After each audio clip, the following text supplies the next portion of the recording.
Okay, assalamu alaikum everyone. I hope you're all well. We will be solving this paper March 26, paper 4, variant 2. ये हम solve करें इंशाल्लाह IGCSE O level maths IGCSE 0580 O levels 4024 maths. ये paper हम इंशाल्लाह इस session में पूरा solve करेंगे. We'll start in a minute inshallah. I've already solved the A-level maths M1 paper. You can find that in one of my recent videos. It is already solved. The M1 paper, you'll find that. Okay, channel, let's start with this.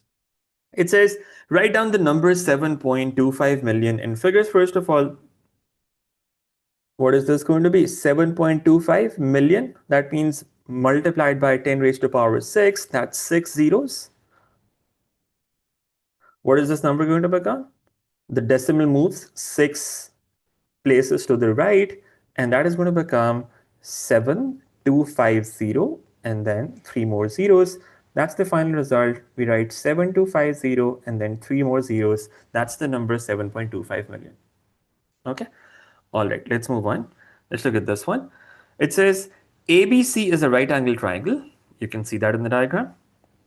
ADB and DCE are straight lines and the angle ADC is 74 degrees. This angle here is 74. We want to find the values of X and Y. Now, how do you find the value for X? This is a straight line. ADB is a straight line. Angle in a straight line is 180. So what's the value of X going to be? 180 minus 74. Now, since it's a calculator paper, you can use a calculator. You can do it mentally as well. But if you want to use a calculator, you'll just input it like this, 180 minus 74, and that should give you 106. That's the value for X that we get. Now we write that down here, X equals 106. Now what about the value for Y? Now, since it's a right angle triangle, what we can do is, we can find this angle first of all. What's this angle going to be? Let's call this ACD.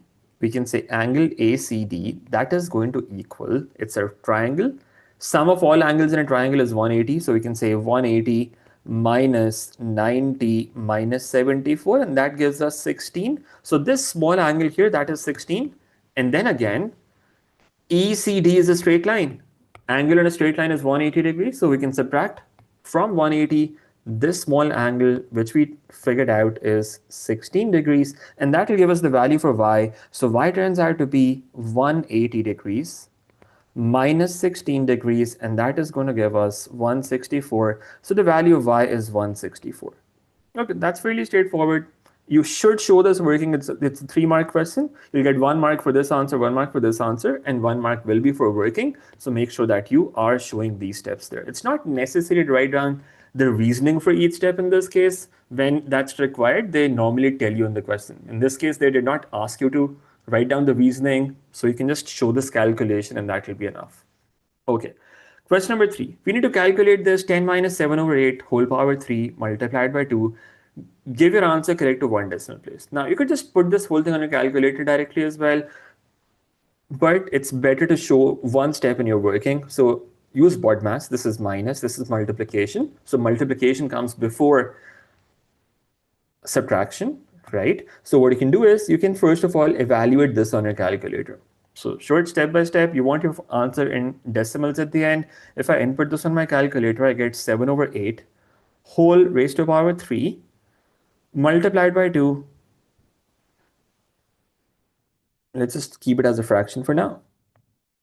343 divided by 256. Now you can just say 10 minus this number and that will give you the result. Let's see what that turns out to be. 10 minus the answer that we got. In decimals, that is 8.66 something. They want the final answer to be 1 decimal place. So what do you write down as the final answer then? That will be 8.7. Generally, we write down the final answer to 3 significant figures, but in this case, since they're specified, you want 1 decimal place. If you don't follow that instruction, you will lose a mark. So make sure that you write 8.7 and not 8.66. That's your final answer. That's question number 3. Let's move on. Okay, now they're saying the exchange rate between pounds and dollars is this. 1 pound is $1.28. And 1 pound, exchange rate between pounds and rupees, that is this, 1 pound is 115 rupees. A computer costs $576. We need to calculate the cost of the computer in rupees. Okay, now, what's the conversion rate that we're given? £1 to dollars and £1 to rupees. You see, pound is common in both of them. So we can write down the ratio like this. We can keep pound in the middle because that's related to both rupees and dollars in this case. We can say £1. How much is that in dollars? And how much is that in rupees? Let's write that down. In dollars, £1 is 1.28. And £1 in rupees is 115 rupees. Okay, so that's the ratio that we're given. That's the ratio that we're given. We need to figure out what $576 is in rupees. Okay, so we can say $576. We want to convert this to rupees. Let's call this X. What we can do is we can use ratios with these two columns. We know $1.28 is the same thing as 115 rupees. How many rupees would be $576? Let's use ratios. We could say, let's write that down here. We could convert it to fractions like this. 1.28 divided by 576. That must equal 115 divided by x. Find the value of x from this. That will be 115 into 576 divided by 1.28. You can see what that turns out to be. Just put this on a calculator. 115 into 576 divided by 1.28. And that gives us 51750 in rupees. And that's our final answer. You say this is going to be 51750 rupees. Okay, that's what we were looking for. That's question number 4. Let's move on. Question number 5. Okay, now we need to slow down. That's a lot of information given. Nisha flies from Mumbai to New York. Okay, the journey takes 16 hours and 18 minutes. That's the time duration for the flight, 16 hours and 18 minutes. The flight departs from Mumbai at 11:50. The local time in Mumbai, okay, so it's departing at 11:50. The local time in Mumbai is 10.5 hours ahead of the local time in New York. Okay. Let's just do the conversion first of all. So we have the departure time in Mumbai. That's 11:50. Now, what would the time be at the time of departure in New York? Mumbai is 10.5 hours ahead. So what will be the time in New York? We'll just subtract that number from this. 10.5 hours. Now be careful about this. How much is that in hours and minutes? 10 hours complete. 0.5 hours means 30 minutes. So subtract 10 hours and 30 minutes from this, and that will take you to the local time in New York. Now, what do we get from that? 50 minus 30, that's 20, and 11 minus 10, that's 1. The time in New York at that point, when the flight departs, is 1:20. Okay, that's the time of departure. All right. We were looking for the time at which the flight arrives. Now we just add 16 hours and 48 minutes to this and see what that gives us. 16 hours and 18 minutes. If we add these two numbers, that gives us 17 and 38. So the time in New York when the flight arrives, that is going to be 17:38, and that's our final answer. Okay. Now you could first find the arrival time and then convert it as well. That would also work. But if you do it that way, that 11:50, you first of all add 16, 18 to it. You see 11 plus 16, that's greater than 24. You'll have to go to next day first of all. And then when you're coming back to the time in New York, you'll have to go to the previous day again. And that's going to make it more complicated. Okay, so depending on what the numbers are, you have to decide whether you should convert the time from Mumbai to New York before adding this number or after adding this number. So I did it before adding the flight duration because that does not lead us to any changes in day. And that makes it simpler. Okay. So this gives us 17:38. That's the time in New York when the flight arrives. Okay, now they're saying the plane flies a distance of 12,1800 kilometers.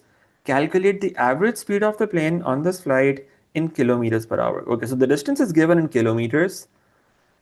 We want the speed in kilometers per hour. So time has to be in hours.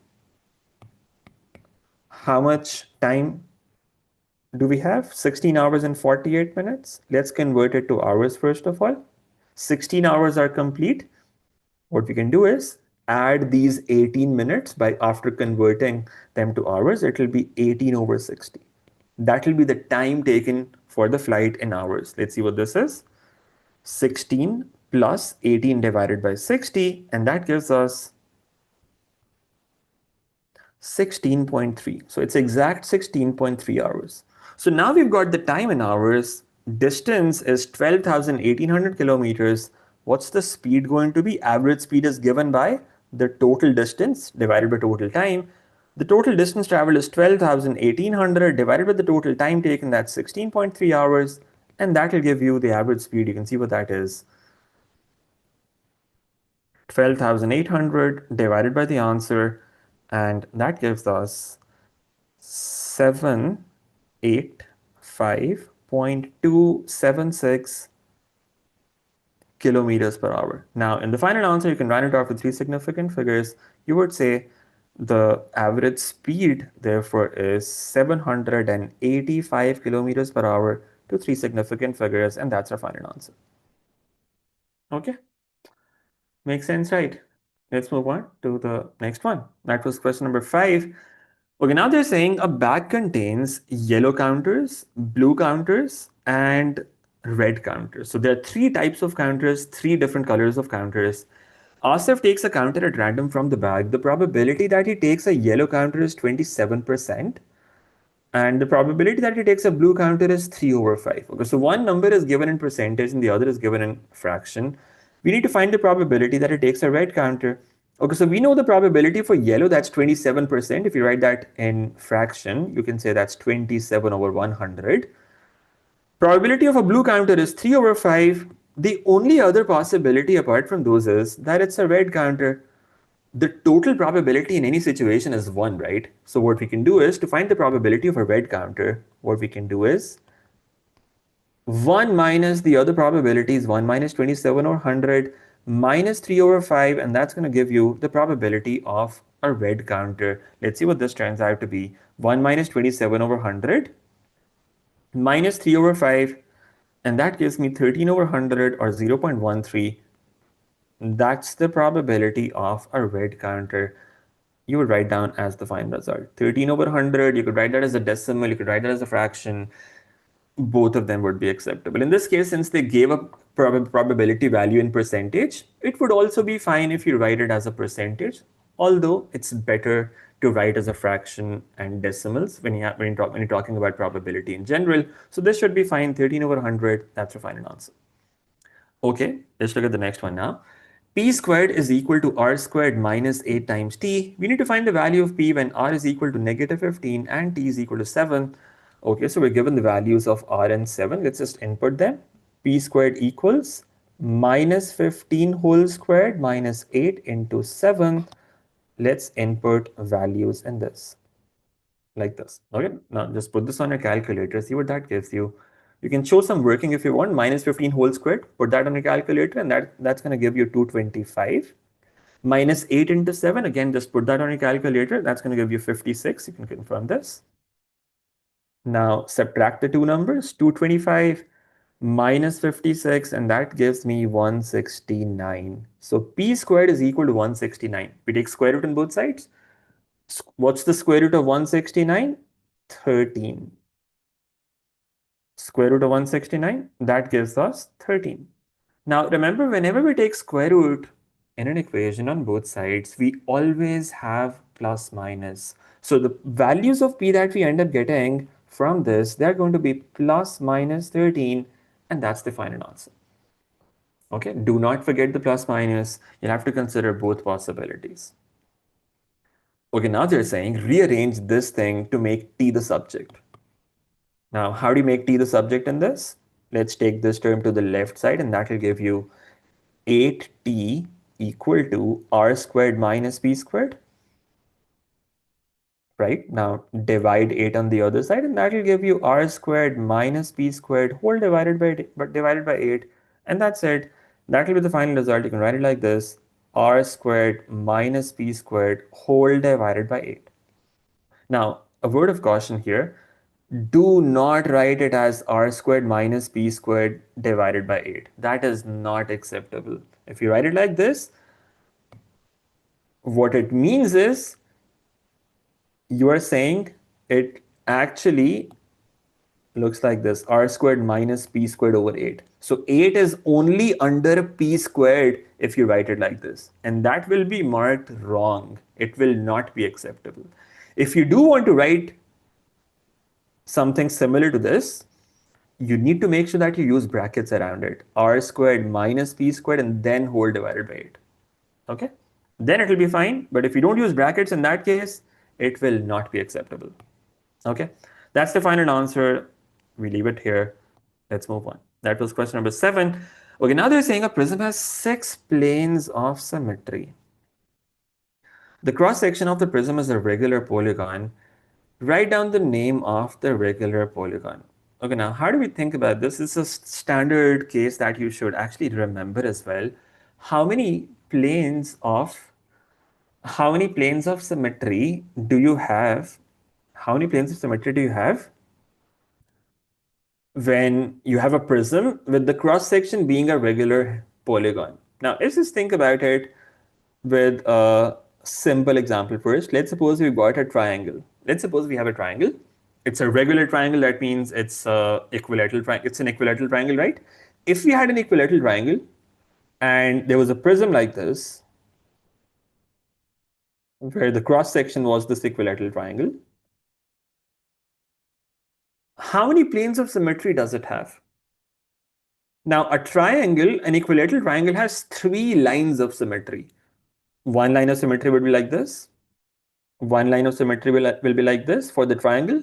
And the third line of symmetry will be like this. So the triangle has 3 lines of symmetry. This, this, and this.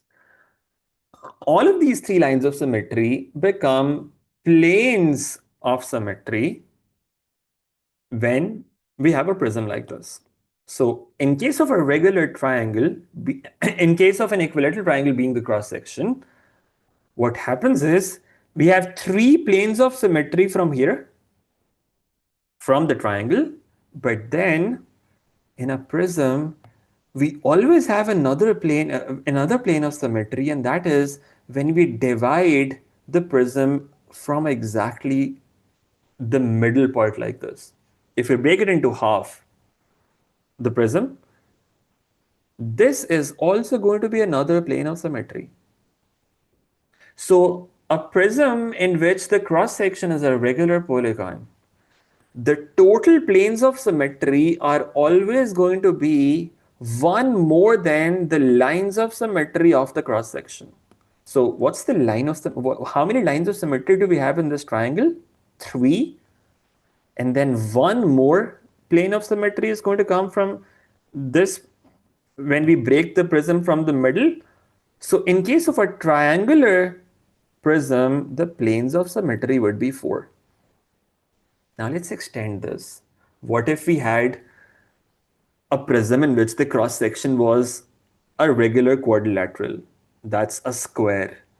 So we'll have 4 planes of symmetry coming from the square cross section, one from the middle of the prism, and that will be 5. In this case, we have 6 planes of symmetry. That means the polygon is going to be a pentagon, and then we'll have another line of symmetry, a plane of symmetry from the middle, and that will make it 6 planes of symmetry in total. So the cross section in this case is going to be a pentagon. Okay, now that's the concept behind it. You should just remember it now. If there are 6 planes of symmetry, the polygon that we have as the cross section, that is going to have one less side than this. So that means 5-sided regular polygon and that is going to be a pentagon. That's the name of that regular polygon that they were asking about. It's going to be a regular pentagon, not hexagon. It's going to be a pentagon. Okay, I hope that makes sense. Let's move on to the next one. Okay. A tank in the shape of a sphere has radius 40 centimeters. Show that the capacity of the tank is 268 liters. Correct to the nearest liter. Okay. Capacity means what's the volume of the tank. How do you find volume of a tank? Volume of a sphere. It's a sphere, right? Volume of a sphere is given by 4 over 3 pi r cube. It's also given in the formula sheet that you get in the exam. 4 over 3 pi r cube. It's just input values in that. 4 over 3 into pi into 40 cube, and that will give you some number. Let's see what this turns out to be. 4 divided by 3 into pi into 40 cube. And that gives us 268,082.57 centimeter cube. Now, we want the answer to be in liters. What's the conversion between liters and centimeter cube? 1 liter has 1000 centimeter cube. So if you want to convert centimeter cube to liters, what we do is we divide it by 1000, and that will give us 268,082.57 divided by 1000. That's the number of liters that we would have in this case. Simplify this, and that gives you 268.083. Correct to the nearest liter. That gives us 268 liters. That is what we wanted to figure out in this question. Okay, so we found the volume in centimeter cube, and then since one liter has 1000 centimeter cube, we divide that number by 1000 to get the corresponding result in liters. Okay, let's move on. It says the tank contains 268 liters of water. Okay, so the tank is full. The water from the tank is emptied into a cylindrical container at a rate of 300 milliliter per second. Okay, so every second, 300 milliliter is going into the cylindrical container. Calculate the time taken for the tank to be completely emptied. Give your answer in minutes and seconds, correct to the nearest second.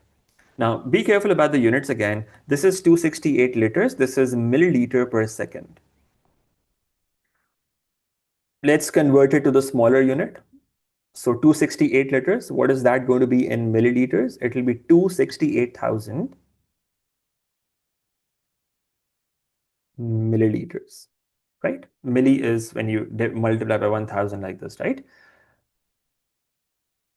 Okay, now what's the time going to be? The time taken is going to be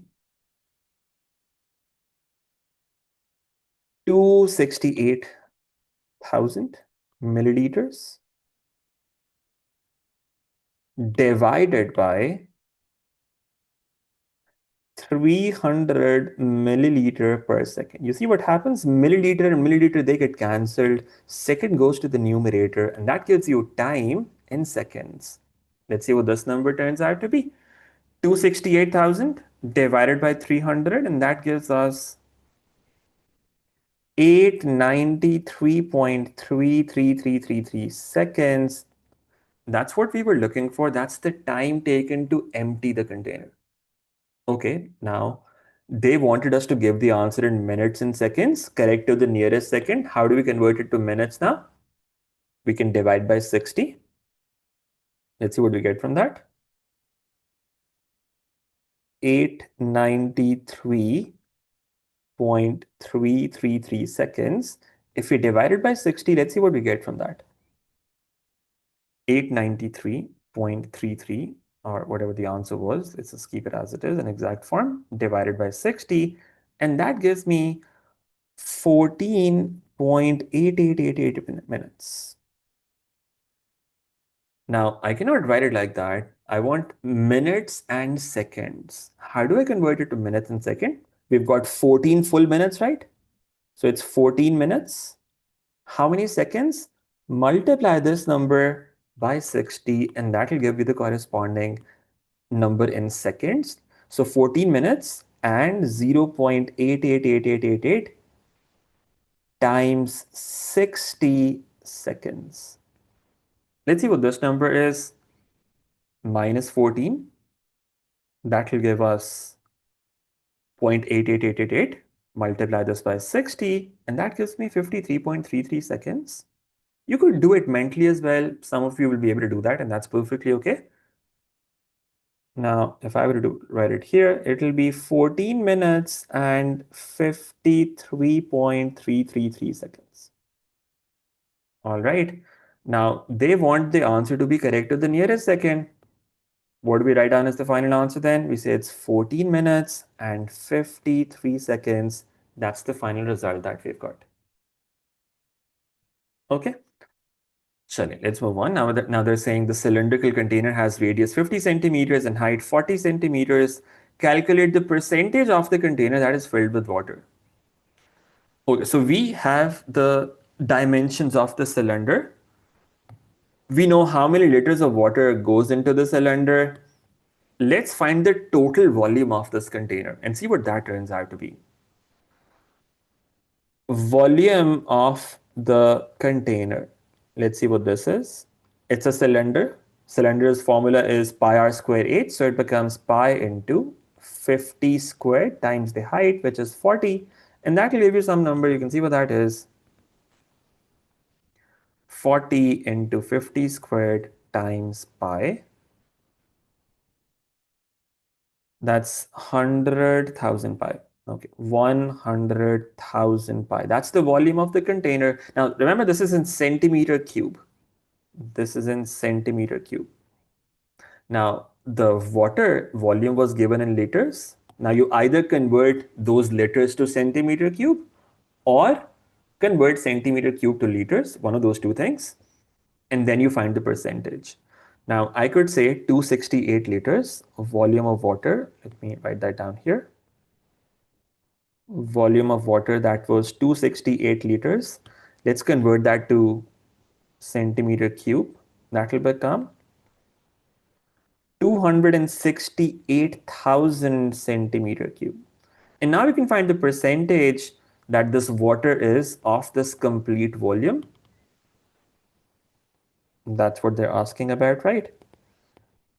It will be 268,000 divided by 100,000 times pi into 100%, and that will give you the result. You can see what that is. 268,000 divided by the answer multiplied by 100, and that's giving me 85.307%. Write it to three significant figures and the final result, and that will be 85.3%, and that's your final answer. Okay, let's move on. Question number 10. Now we've got a rhombus. The angle BCD, that's this angle here, that is given to be 117 degrees. Okay, write down two simultaneous equations and solve them to find the value of x and the value of y. You must show all your working. Now, how can we do this? It's a rhombus. In a rhombus, opposite angles are equal to each other. In a rhombus, opposite angles are equal to each other. So minus 6x plus 9y, that is going to equal 117. So that's one thing that you can use. You can say minus 6x plus 9y, that must equal 117 because the opposite angles in a rhombus, they're always equal to each other. Okay. Now, if the opposite angles are equal to each other, and we know the sum of all the angles in a rhombus is 360, it's a quadrilateral. Sum of all angles in a quadrilateral is 360. What that means is the adjacent angles, these two angles or these two angles, they always add up to 180. Adjacent angles in a rhombus, they add up to 180. Opposite angles are equal. Okay. Let me write that down here as well, just for your notes. You don't necessarily have to write it down in the exam. In a rhombus, opposite angles are equal and adjacent angles, the angles that are next to each other, they are supplementary, they sum up to 180 degrees. So we could say 2x plus 3y, that is this angle, plus 117, that should equal 180. Now, these are two equations that we're getting. You solve them simultaneously, and that is going to give you the values of x and y. You need to show complete working for this. You cannot write down the answer from the calculator. That will not be acceptable. So how do we show our working now? We can use substitution or elimination, whichever method you prefer. Let me simplify the second equation a bit. 2x plus 3y. If I take 117 to the other side, that will give me 63 on the other side, right? Yeah, it was 63.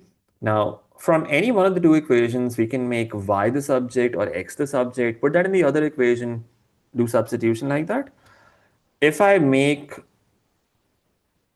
y the subject from the second equation, let's say, what do I get from that? Y equals 63 minus 2x divided by 3. Now I could put this in the first equation.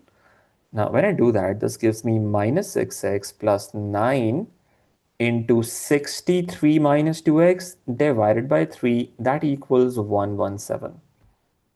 Now let's simplify this a bit. 9 and 3, they get cancelled to give us 3 here.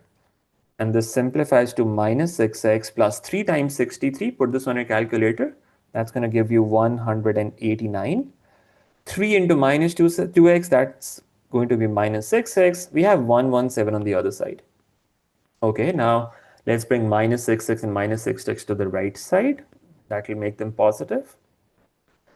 12x, that equals 189 minus 117. Let's just confirm this on our calculator so we don't make any silly errors. 189 minus 117, that is 72. Now, what is 72 over 12? That is going to be 6. So the value of x turns out to be 6.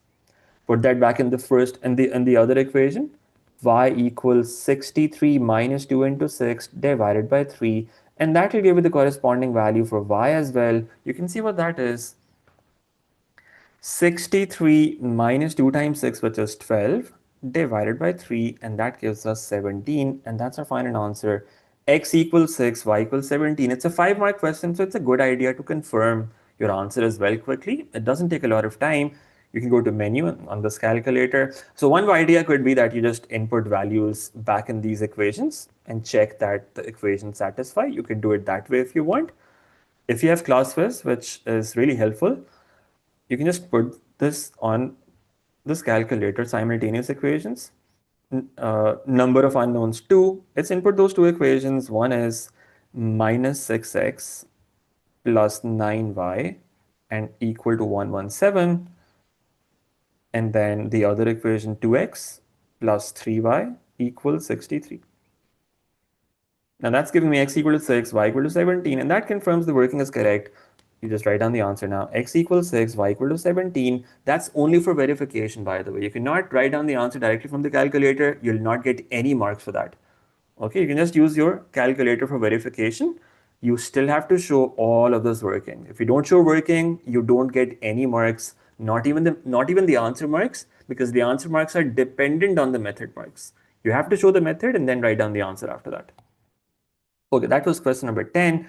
Let's move on. Question number 11. Now they're saying the diagram shows the speed time graph for 65 seconds of a journey. The acceleration during the first 48 seconds of this part of the journey is 0.25 meters per second squared. Okay. So the total time is 65 seconds. You can see that in the diagram. Acceleration for the first part of the journey, they're saying, is 0.25. Now, on a speed time graph, remember what acceleration represents? Acceleration is the gradient of the graph, right? So what we have is a point here, 20. We can say that's 0, 20, right? What's this point going to be? On this line, the horizontal coordinate is 48. The y coordinate is v. So we've got these 2 points. Acceleration is 0.25. What that means is the gradient of this line is going to be 0.25. Use the gradient formula, y2 minus y1, that means v minus 20 divided by x2 minus x1, that's 48 minus 0. This should equal the gradient, which is 0.25, and that will give you the value for v. You can see what that is. Since it's a show that question, it's a good idea to show all the steps in your working so you don't lose any marks. Whenever they ask you to show something, you only get credit for your working because the answer is already given. So it's a good idea to show every step in your working. So I can say v minus 20, that equals 48 into 0.25. That will give us 12 when we multiply 48 and 0.25. Just put this on your calculator. And that gives us v equals 20 plus 12, which is 32. And that's the proof that the value for v is 32. Okay. Achha, now they're saying work out the total distance traveled during the 65 seconds. Give an answer in kilometers. Okay, now the speed unit that we've got is meter per second. The time unit is seconds. They want the final answer to be in kilometers. Keep that in mind. In a speed time graph, how do you find the distance traveled? Distance traveled is given by the area under the graph, right? So you just have to find the area under the graph, and that will give you the total distance traveled. Now, how do we find this area? We can divide the figure into two parts, right? We have a trapezium. This is a trapezium, the yellow one. And we have a triangle. This is a triangle, the purple one. Do we know the sides of the trapezium and the triangle? For the trapezium, we can say one parallel side is 20 and the other, we found the value for v, that's 32. This number is 32. So one parallel side is 32. And what's the height from 0 to 48? Height is the distance between parallel sides of a trapezium, right? So this height in this case is 48. So area of trapezium, what would that be? Let me write that down here. The total area is going to be area of the trapezium plus the area of the triangle. Okay. Now what's the area of trapezium? 1 over 2 into sum of parallel sides. That's 20 plus 32 times the height, which is 48. Okay, now what about the triangle? The height of the triangle is also 32. What about the base of the triangle? 65 minus 48, that will give you 17. So the base of the triangle is 17. We can use this as the base, this is the height, half into base into height. It's a right angle triangle. Half into 17 into 32. That's the area of the triangle. Add up these two numbers, that will give you the total distance traveled. Let's see what this turns out to be. The first one, 1 over 2 into 32 plus 20, that's 52, into 48.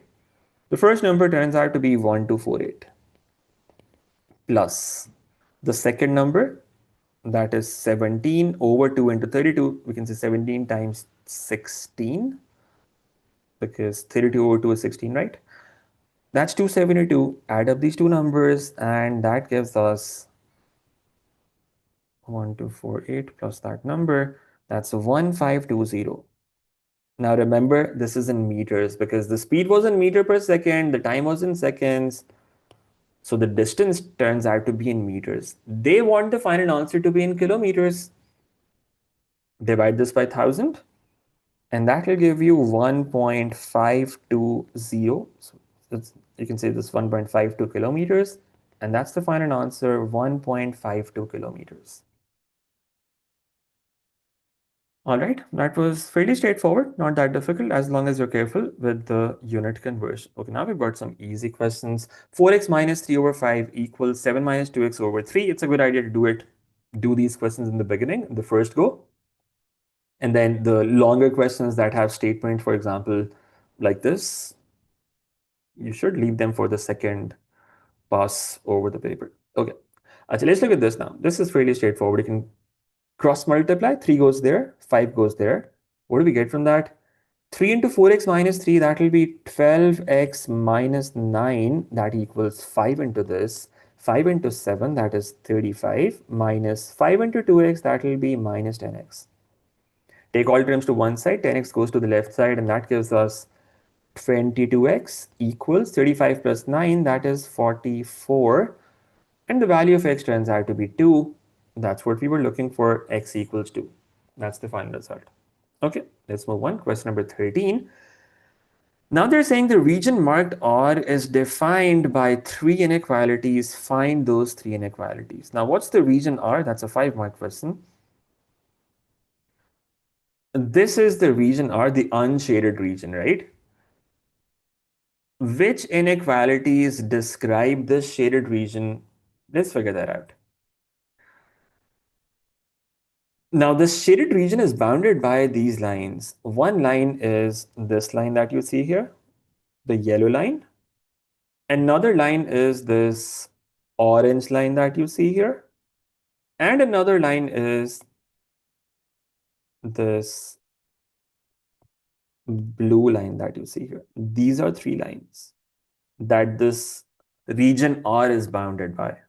Okay. Now, first of all, we need to find the equations of these lines. How do you find them? Let's start with the vertical line because that's the easiest. This is 3, right? Vertical lines have equations of this form: x equals a constant, right? So this line has an equation x equals 3, the blue line. Okay. What about the yellow line? It's a slanting line now. It will have an equation of this form: y equals mx plus c. Okay. Now we have the y-intercept. This is -1. So the value for c is going to be -1. That we already know. The only thing that we do not know is the gradient of this line. Can we find that gradient? Take any 2 points on the line. Some of you may be able to recognize this just by looking at it as well. You see it's going one right, one up, one right, one up. It's gradient one line, right? You don't even need to calculate anything. If you're able to spot that, you can just write it down directly. Otherwise, just take a couple of points. You can take a point here maybe. This point is 7 and 6. Take another point, maybe this point here. This is 0 and -1. Find the gradient of this line and see what that turns out to be. M equals y2 minus y1, 6 minus -1, that's 6 plus 1 divided by 7 minus 0. And that gives you 1 as the gradient of this line. Okay, now for the first line, this yellow line, the equation turns out to be, since the gradient is 1 and the value for c is -1, we can say the equation of this line is y equals 1x. That means just x minus 1. That's the yellow line, y equals x minus 1. We figured this out. Okay. Now, what about the other line? This orange line, again, we have the y-intercept for that as well. Let's figure that out. Y equals mx plus c. For this line as well, we know the value for c. The y-intercept is 2 in this case, right? C is equal to 2. What about the gradient? Take any 2 points on the line. Let's take this point. The x-intercept, this is 4 and 0. Let's take another point. I'll take the y-intercept, 0 and 2. What's the gradient? Let's figure that out. y2 minus y1, I can say 2 minus 0 over x2 minus x1, that will be 0 minus 4. And the gradient turns out to be 2 over minus 4, which is minus 1 over 2. So what's the gradient? What's the line's equation then? Y equals minus half x plus 2. This is that orange line that we've got. So we've got all three lines now. The blue line, which is vertical, x equals 3, and the two slanted lines. What are the inequalities going to be now? Now, the shaded region is to the right side of the blue line, and it's a solid line. So we say we have to be greater than or equal to 3 to the right side of this. So the first inequality we could say is x greater than or equal to 3. That's coming from this line, the blue line. Okay, let's think about the yellow line. Y equals x minus 1. We are below that line, right? The region R is below that line. So we would say y is less than x minus 1. We do not put an equal to sign with this. Why? Because the line is dotted in this case. So the equal to sign represents the points on the line. The points on the line are not included because it's a dotted line. So we'll have a strict inequality. We will not put an equal to sign with that inequality. Okay, what about the orange line then? We're supposed to be above that orange line. We're supposed to be above that orange line. So the last line that we've got, we will say y is greater than or equal to minus half x plus 2. Okay, we have to be above that line, so we have a greater than sign. And since it's a solid line, we'll put greater than or equal to this. And that's the final result. These are the three inequalities that we were looking for. Okay, let's move on. Question number 14.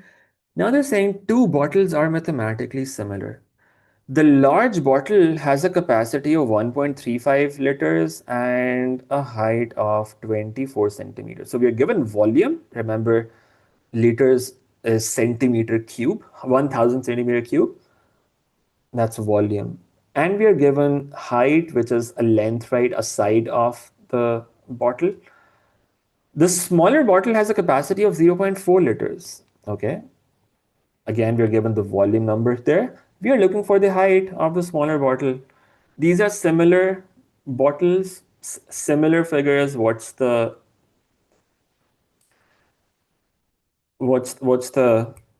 ratio between them? We can say V1 over V2, that is equal to H1 over H2 whole cube. Input values in this and that will give you what you're looking for. For the previous question, you could write down the inequalities directly. You do not have to show working for that. No, in fact, it's a 5-mark question. Generally, it's less marks. In this case, you do have to show your working. So when the equations are already given, so in some questions, what happens is they tell you the equation. So they tell you that this equation is x equals 3, this equation is y equals x minus 1, and this equation is y equals minus half x plus 2. In some questions, they tell you the equation and then they ask you to write down the inequalities. In that case, it's not required to show working. You can write down the inequalities directly. There's no working in that case in any case. But in this particular problem, you have to find the equations of those lines yourself. That is why it is a 5-mark question. So you need to first find the equations of these lines. Now for that, you need to show this process where you're finding the gradient, you're finding the y-intercept, or just stating the y-intercept and then writing down the equation. So this gradient is going to be important and this lines equation is going to be important. In the second case as well, this gradient is going to be important in your working and this lines equation is going to be important. You have to write these things down in your working, otherwise you will not get full marks. Okay, you'll have 3 marks for the answers for these 3 answers, but then the rest of the 2 marks, they are going to be for this working. Okay, they may be for the gradients that you're calculating or the lines equations that you're writing down. So yes, working is important in this particular example. Okay, in this particular question. Okay, let's move on to the next one. Achha. So that's the relation that we've got between volume and height. What were we looking for? We were looking for the height of the smaller bottle. So what I'll say is, let's call the volume of the smaller bottle V1 and the height of the smaller bottle H1. And for the bigger bottle, since the values are already given there, we'll keep them in the denominator. Let's call this V2 and let's call this H2. Now there's no problem of units. We want the final answer in centimeters. The height is already given in centimeters. Volume also has the same units. You should check this. Sometimes they can, play around with this as well, try to confuse you. In this case, there's no problem of units, just input values directly. You can say V1, which is 0.4, divided by V2, which is 1.35. That should equal H1, we want to find the value for this, divided by H2, which is 24, whole cube. Okay, now let's simplify this. 0.4 over 1.35, let's keep it as it is for now. On the right side, we could say we've got h1 cube divided by 24 cube. Now this 24 cube goes to the other side, gets multiplied, and that will give you h1 cube equal to 0.4 over 1.35 multiplied by 24 cube. Let's see what this turns out to be. 0.4 divided by 1.35 multiplied by 24 cube, and that gives us 4096. So h1 cube is equal to 4096. Now to find the value for h1, we take cube root on both sides. Take cube root or power 1 over 3, it's the same thing. Cube root of this answer And that gives us 16. So the height of that smaller bottle is equal to 16. That's the final answer that we write there. Okay, let's move on to the next one. This was question number 14. Question number 15. Okay, so we are given now there's a function f of x which is 10 minus 2x. G of x is 2x squared plus 3. The domain of f of x is minus 2, 0, 3. We need to find the range of f of x. Okay, how do you figure that out? You'll have to find out the y values, the function's values at each of these points, minus 2, 0, and 3. Let's see what they turn out to be. F of minus 2. What's that going to be? 10 minus 2 into minus 2, and that turns out to be 14. You can put this on a calculator as well. F of 0, that's 10 minus 0, which will just be 10. And then f of 3, when you input 3 in that gives us 10 minus 2 into 3, which is 10 minus 6, and that is 4. Now write down those numbers in the same order. Minus 2 corresponds to 14. So the y value that you're getting corresponding to x equals negative 2, that is 14. You write that first. The y value corresponding to 0 is 10. And the y value corresponding to 3 is 4. That's what your final result is going to be. Okay. Abdullah, the SAT playlist, it covers all the concepts that you need to know for your SAT, for your digital SAT. However, it covers the concepts with some practice. You have to do a lot more practice yourself. Okay. So what you'll do is all the College Board's official questions, I think there are around 900 to 1000 that are in their question bank. You need to make sure that you attempt all of them. Okay. All of those questions, 900 to 1000 questions, and then do some more preparation from one prep maybe, or any other website that you find. But those 1000 questions on the College Board's official practice tests, you need to make sure that you attempt all of them at least. And then of course do the practice tests completely as well. And that should take you closer to that 800 inshallah. But the concepts are all covered. The concepts are all covered. Okay. Where can I do English? I'm really sorry. I've been actually looking for an English teacher as well to collaborate with, but unfortunately, I've not been able to find someone really good. So I'm not sure. But as far as resources are concerned, the Erica book, that is what everyone uses for English. Most people use for English. So maybe you can use that. But other than that, unfortunately, I cannot really recommend any English teacher or online content for English as such. I don't know much about that. Miss J, okay, maybe I'm not aware. All right, yeah. So you can maybe look at her channel. F inverse of x. Let's find f inverse of x. F of x is 10 minus 2x. How do we start with this? F of x is 10 minus 2x. What we do is we say let y equals f of x, and that gives us y equal to 10 minus 2x. Make x the subject, and that will give you 2x equal to 10 minus y, and x equals 10 minus y divided by 2. Now, the inverse function, what is that going to be? F inverse of x, that equals 10 minus, replace y with x, 10 minus x divided by 2. That's your final answer. That's what you write down there. 10 minus x divided by 2. Again, do not write it like this, 10 minus x over 2. That will be wrong.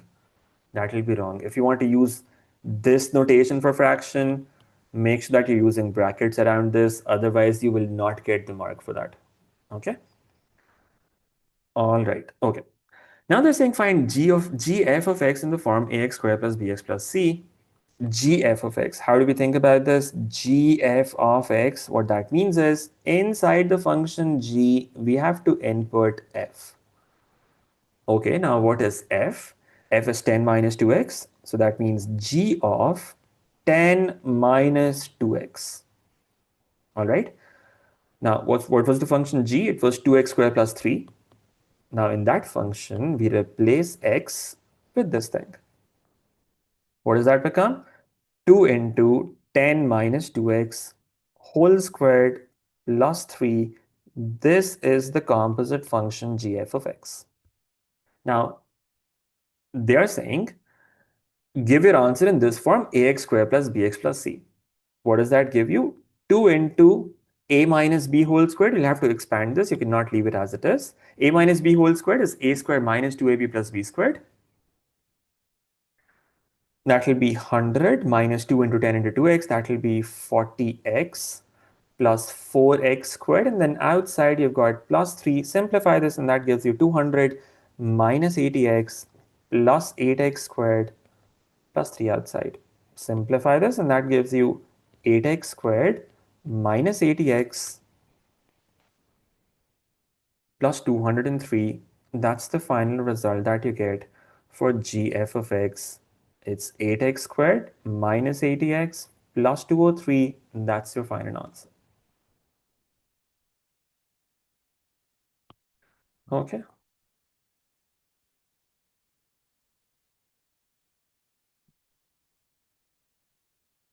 Arsalan, all of them. If you're aiming for an A star, of course you want to do all of them.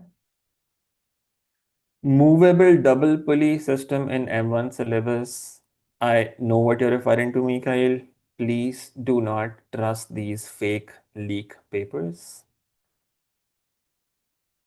And if you do find anything that does look authentic, so the one that you're talking about, that's definitely fake. If you do come across anything that looks like it is legit, report right away to British Council. Please do that. Please do that.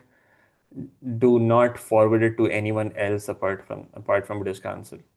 Okay, or maybe forward to your teacher if he or she is reliable, as in they would not forward to their students and they would just report them to British Council.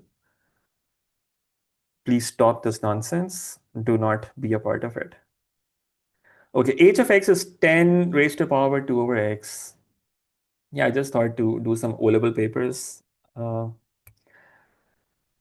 Acha. H of x equals 10 raised to power 2 over x, and x is not equal to 0. Find h inverse of 10,000. Okay, now how do we figure this out? Now, h inverse of 10,000, one idea could be that you could try and find the inverse of this function. Now, finding the inverse of this function is not going to be easy because x is an exponent, x is in power. That will require logs that if you have it in advanced, of course, you don't know what logs are. So how do you find the value of h inverse of 10,000 then? The trick is you can say, let's say this value is equal to some number. So maybe you can use x as well because it will become h of x equal to 10,000. You can use some other letter as well, and that's also fine. So we'll do something like this. We'll say, let's suppose h inverse of 10,000 that is equal to y, let's say. Okay. The value that you're looking for, let's call that y. Okay. Now you take h inverse to the other side, and that gives us 10,000 equals h of y. Now when h inverse goes to the other side, it becomes h, right? So h of y is equal to 10,000. Now what you can do is you can say find h of y. What is h of y going to be? 10 raised to the power 2 over y. That equals 10,000. All right, you can write it like this. And now you can find the value for y. It's not necessary that you call it y. You can call it some other letter as well. It doesn't matter. Now on the left side, 10 raised to 10,000, that is equivalent to 10 raised to power 4, right? Okay, so 10 raised to power 4, that is equal to 10 raised to power 2 over y. So that means 4 equals 2 over y. And the value of y turns out to be 2 over 4, which is 1 over 2. And that is what we were looking for, the value of y, the value of this expression, that is 1 over 2. And that's our final answer. Okay. If you're talking about O levels, Grand Sikandar or whatever your name is, in O levels, it's easily possible. There's nothing uh, nothing as such that we say someone is less talented. There's no such thing as less talented. It's just that different people have different talents, right? So maybe if someone is not good at maths, they are definitely good at some other thing. They have some other talents. So it's no one is non-talented or untalented. That does not happen. Everyone is gifted in one way or the other. But if you find maths difficult, if that's what you mean, O-level maths is definitely doable. You can get an A in that as well. Unfortunately, in A-levels, we come across so many students uh, who study A-level maths who have an A in O-level maths, but they do not really understand a lot of concepts. So even without understanding a lot of concepts, you can still get an A in O-levels. It's that straightforward. So yes, it's definitely doable. If you do the effort, it is definitely doable. A levels is another ball game. That's a completely different thing. But in O levels, it's definitely possible, even if you are not generally very good at maths. If you make the effort, understand all the different types of questions, you can score really well. Okay, the temperature T degrees Celsius of a liquid is given by this formula, where X is the number of minutes after 2 p.m. Okay, X represents the number of minutes after 2 p.m. Now it's an exponential function where X is in the power. It's an exponential function. We are given that the value of T is 80 at 2 p.m. Okay. What does X represent? X represents the number of minutes after 2 p.m. So what will be the value of X here? Exactly at 2 p.m., the value of X will be 0. So when X is equal to 0, the value of T is 80. That's one thing that they've given us. Okay, at 2:30 p.m., it's 30 minutes past 2 p.m., right? So the value of X here is going to be 30. So we are given that when X is equal to 30, the value of T is 20. Given this, we need to find the values of A and B. Now, how can we find those values? How can you find those values? If you know about exponential functions, you should remember this number that is multiplying outside, that represents the initial value of an exponential function. So you could just write down directly that the value of A is 80, the initial value. When X is equal to 0, that is when A is going to be 80. You can write it down directly as well. Or if you want to input values, that's also fine. If you don't remember that, then that represents initial value. Just input values like this. You put X equal to 0 and T equal to 80. Let's see what we get from that. 80 equals AB raised to power 0. Now B raised to power 0, what's that? That's 1. So A into 1, that is equal to 80. So the value of A turns out to be 80. That's what you write down there. The value of A is 80. We are given another point as well, and that is when X is equal to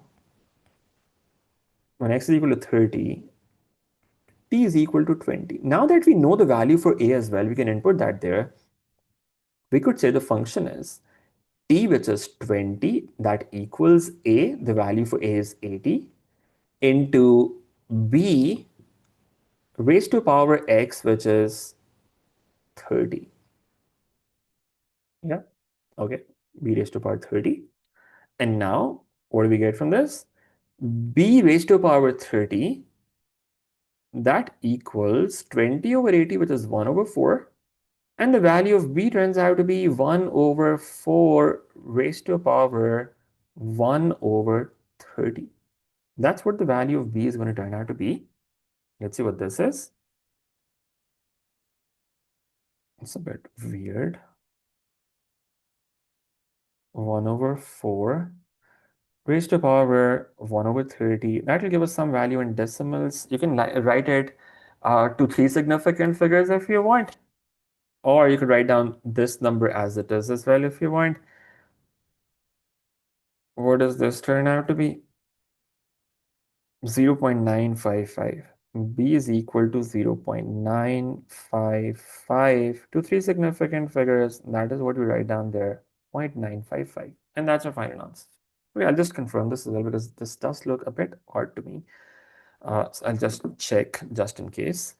A is 80. So if I were to input 80 into the answer that I got, the answer that I got was 0.955, right? Okay. 80 was the value for A into B, which is the answer, raised to power X, which was 30. X was in minutes, right? And that was in degrees Celsius. Yeah, looks fine. Raised to power 30. That gives me 20, and that's what we expected. So yeah, it's okay. That's the value of B that we get. A is 80, B is 0.955. That's our final answer. Okay, let's move on now. Question number 17. A curve has this equation. Find the gradient of the curve at x equals 1.5. Now, this is part of IGCSE syllabus. It's not part of O-level syllabus, just as a disclaimer. So if you're in O-levels, this question is not relevant for you. Okay, this is only relevant for IGCSE people. Okay, now how do you find the gradient of a curve at a particular point? We use differentiation for that. Let's find the derivative of this. Y is equal to x cubed minus 5 over 2x squared plus 2 plus 3. That's the function. Let's find the derivative dy over dx. What does that turn out to be? Use the power rule. X cubed, the derivative of that, you multiply by 3, subtract 1 from the power. That's going to be x squared. Minus 5 over 2 remains as it is. That's a constant that is multiplying. You multiply by the power. You multiply by the power, which is 1.5. So, sorry, which is 2. I got distracted. 5 over 2 into 2 into x power 1. And then the derivative of 3 is just 0. You can just ignore that, write 0 in place of that. This is the derivative that we end up getting, 3x squared minus 5 times x. Okay, now we are looking for the gradient at a particular point. For that, what we can do is we can input the value for x. X is equal to 1.5. Let's input that value, and that will give you the gradient of the curve at that particular point.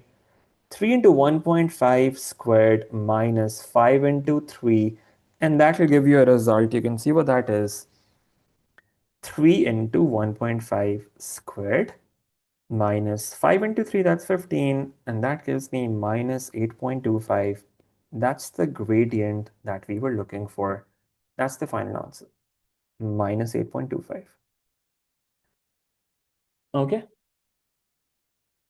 You're welcome, starter. Good to know that.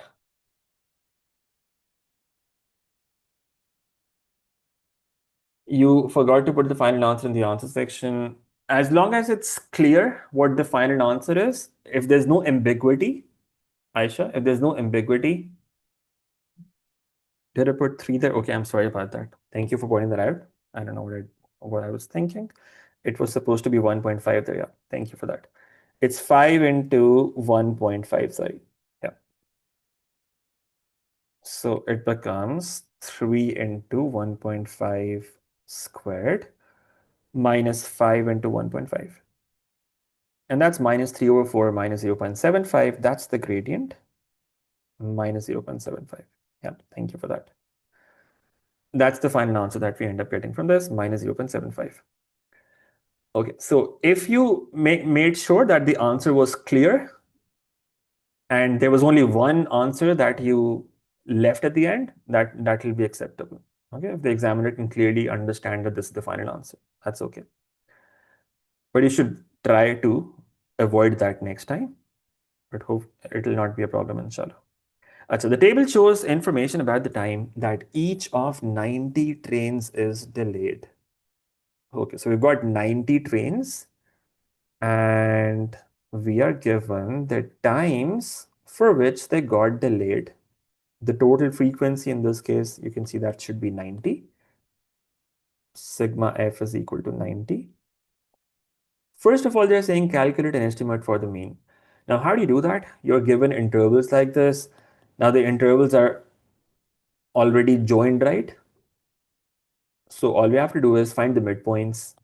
Let's call them x. Midpoint of 0 and 10, that will be 5. Midpoint of 10 and 30, that will be 20. Midpoint of 30 and 45, 30 plus 45 divided by 2, that is 37.5. You can do this on a calculator. 30 plus 45 and then 75 divided by 2, that's 37.5. 45 and 75, midpoint of that is going to be 60. 45 plus 75 is 120. 120 over 2, that is 60. Okay.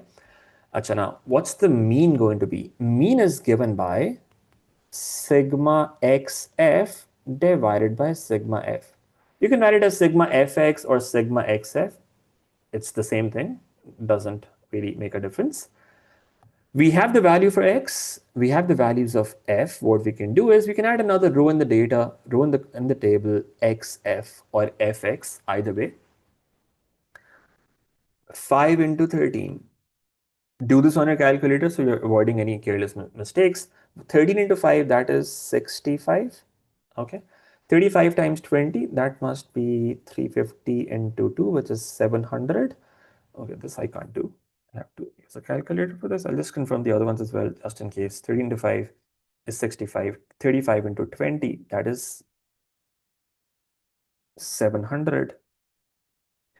And then 37.5 into 36, that's 1350. Okay, and then the last one, 6 times 6 is 36, so that's 360. Okay, we got the values of xf.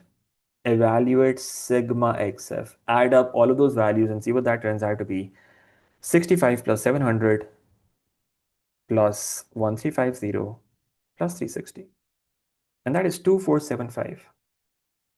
2475, that's sigma xf. Now just input values in the formula. That will give you the mean. Mean is going to be 2475 divided by 90. You can see what that turns out to be. Answer divided by 90, and that is 55 over 2, which is 27.5. That's the mean that we were looking for. Okay, 27.5. That's 4 marks, easy 4 marks. That's the final result. Okay, now they're saying a histogram is drawn to show the information in the table. The height of the bar for the interval 10 to 30 is 14 centimeters. Calculate the height of the bar for each of the other intervals. Okay, now that is quite tricky. That looks quite tricky. Let's think about it. Okay, so on a histogram, remember on the vertical axis, when the intervals are different, we have to plot frequency density. Let's find the frequency densities for all of these intervals and see what they turn out to be. Now, what are the intervals that we have? Let's just write them down here. 0 to 10, and then 10 to 30, and then 30 to 45, and 45 to 75. These are the intervals that we've got. What I'll do is I'll write down their frequency densities. Okay. Achha, now, what about the first one? Frequency density, remember, that is given by frequency divided by class width. Okay, let me just add another row for class widths as well, so you don't get confused. Class width. Now, what are the class widths for all of them? Let's write them down. For the first one, 10 minus 0 is 10, this is 20, this is 15, and the last one is 30. These are the class widths. Let's find frequency densities. What's the frequency density for the first one? 13 divided by the class width, which is 10. Okay, frequency divided by class width, 13 over 10, that's 1.3. Okay, what about the second one? 35 divided by 20. That will be 17.5 divided by 10, which is 1.75. It's better to just confirm. It's a calculator paper, so we can just confirm that. 35 divided by 20, that's 1.75. Okay. Achha. Next, 36 divided by 15. 36 divided by 15, and that gives us 2.4. And then finally, for the last interval, 6 over 30. That will be 0.2. Yeah, 0.2. These are the frequency densities that we've got. Okay. Now, they have told us for the 10 to 30 interval, the height is 14 centimeters on the graph. So what that means is 1.75 frequency density on the vertical axis, that corresponds to 14 centimeters. Now, what's the ratio? What's the ratio? Can we find that ratio? What number do we have to multiply 1.75 by to get 14. Can we figure that out? Let's put this on a calculator. 14 divided by 1.75, that is 8. So the height on the histogram, that is going to come by multiplying the frequency density by 8. Okay, what that really means is on your graph, whatever the histogram is, on the graph, what they've done is 1 centimeter, in fact, 8 centimeters represent 1 unit. So 1, 2, 3, 4, 1, 2, 3, 4, 5, 6, 7, 8. 8 centimeter on the graph, they represent 1 unit on your histogram. That's what they're telling you. Okay, so 1.75 gives you a height of 14. What about the other heights then? If the frequency density is 1.3, what's the corresponding height going to be? We multiply this number by 8. Similarly, here we multiply this number by 8. We multiply this number by 8 as well. And that is going to give you the corresponding heights on that diagram. Okay, so you find frequency densities, and then you find this ratio. This is 1 to 8 ratio. Okay, because we're multiplying by 8 to get the height on the diagram. Now, what are the heights going to be? 1.3 into 8. For the first interval, that turns out to be 10.4. So we write 10.4 here. For the 30 to 45 interval, 2.4 times 8, that is 19.2. This height will be 19.2. And then the last one, 0.2 into 8, that is 1.6. That's the height of that last interval. Okay, so you find the frequency densities, find the ratio of frequency density to height, use that to find the heights of the remaining intervals. All right, let's move on now. That was a bit tricky, this last part. Let's look at this, the next one now. 2 of the trains with delays of more than 30 minutes are chosen at random. Okay, 2 trains are chosen, and both of them are from the trains that are more than 30 minutes late. Okay, now look at the table. Which trains are we talking about? We are only talking about these trains, right? Because these have delays of more than 30, whatever the unit is, 30 minutes, right? These are the 2 intervals in which the delay is more than 30 minutes. So we are only talking about these 42 trains, 36 plus 6, 42 trains. Okay. We want to find the probability that just one of these trains is delayed for 45 minutes or less. Okay, now 2 trains are chosen. Out of them, what is the probability that one is delayed for 45 minutes or less? Think of this as a tree diagram.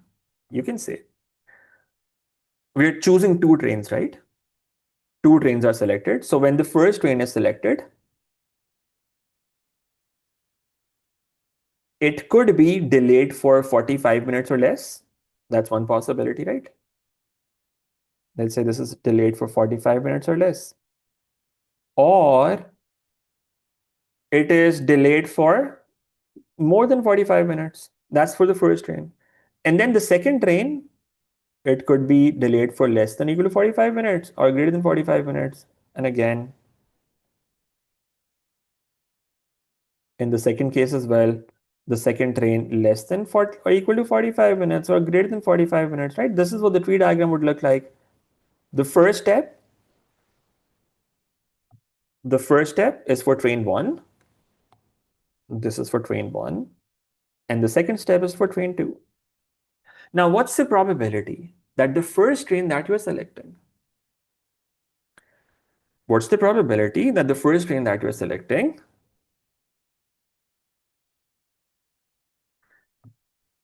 that has a delay of less than equal to 45?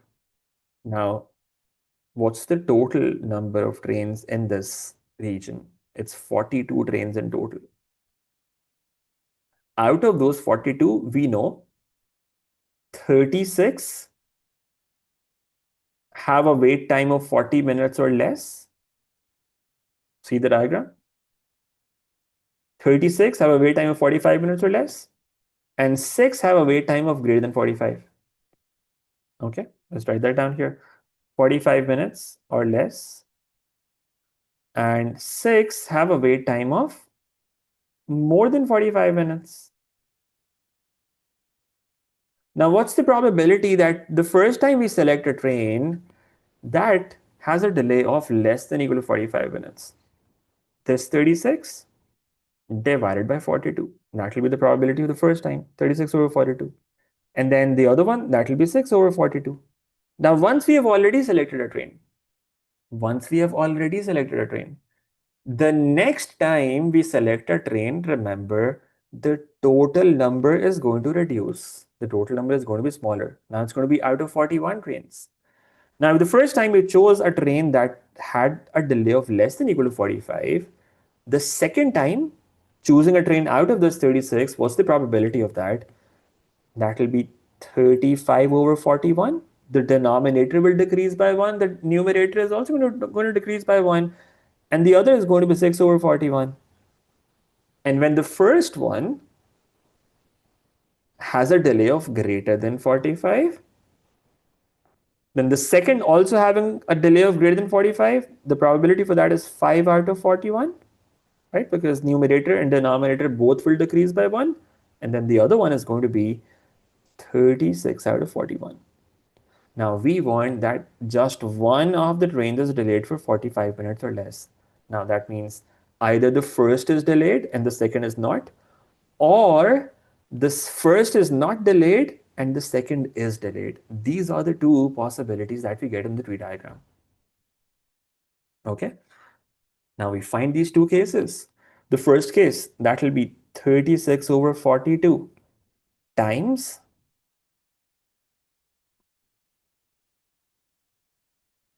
6 over 41. That's the first case. And the second case, that will be 6 over 42 multiplied by 36 over 41. Now you see the numerators are the same for both of them. The denominators are also the same. They will both give you the same number. You just add both of them up or find one of them and then just multiply by 2 and that will be fine. Let's evaluate this. The first one, 36 into 6. 36 into 6 divided by 42 into 41. Okay, the first one is giving me 36 over 287. Now the second one will also give us the same thing, 36 over 287. Now it's either the first case or the second case. So we add these two numbers up and that is going to give us the final result, the final probability. That will be 72 over 287, right? Multiply this by 2. 72 over 287, it cannot be simplified any further. You just write it like this. 72 over 287. And that is your final result. That's what we were looking for. Again, slightly tricky this part as well, but that's how you could approach this. Okay.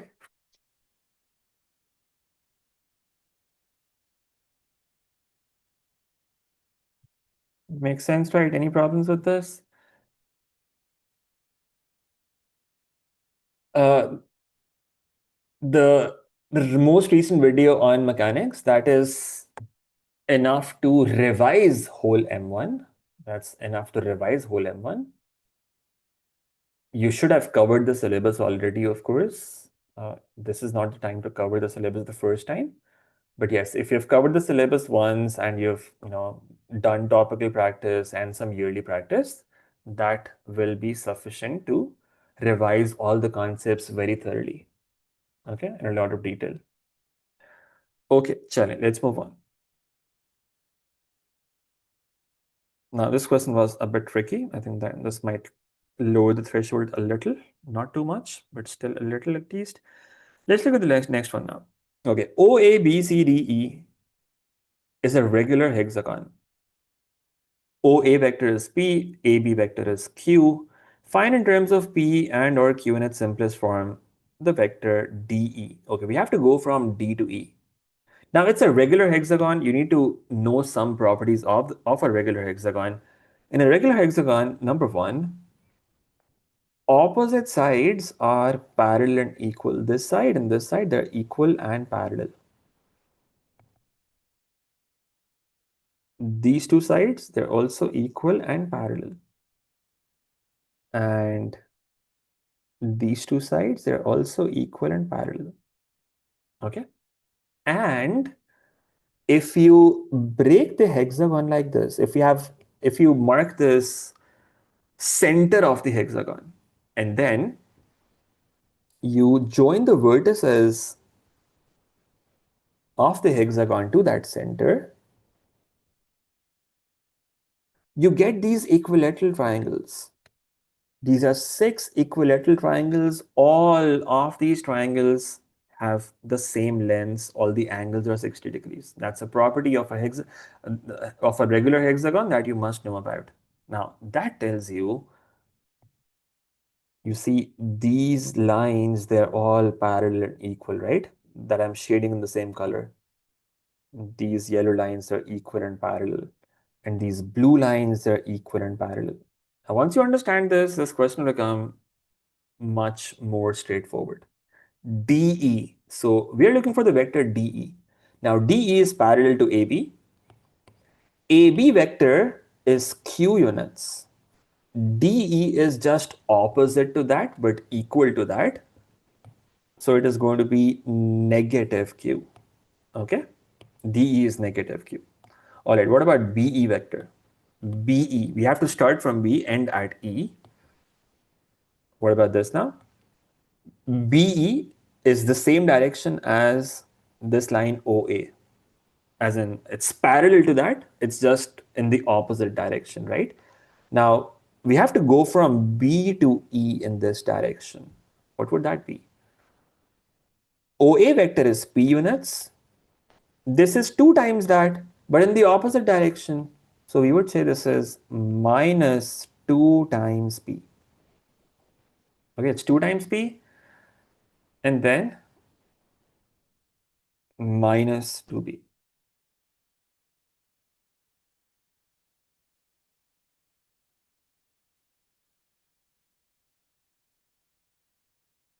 Okay.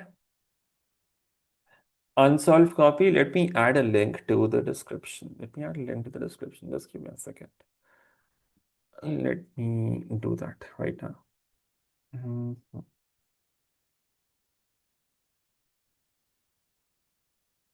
So, 1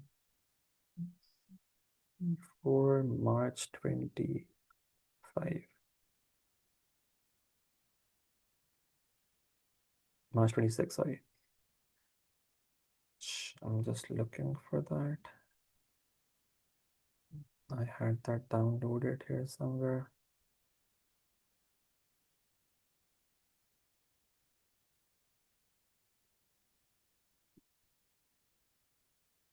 Yeah. Sure. Let me share this link. This is paper 4 to share.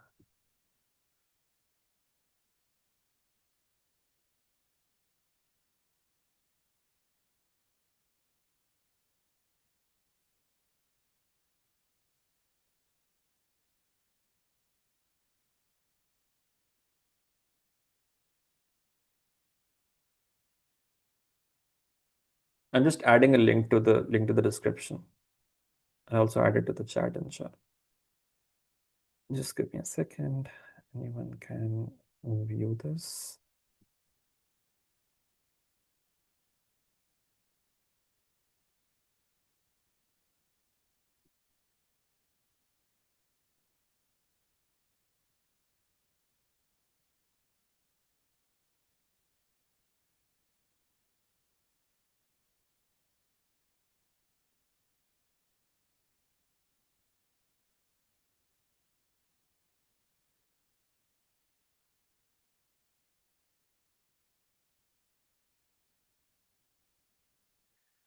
Okay.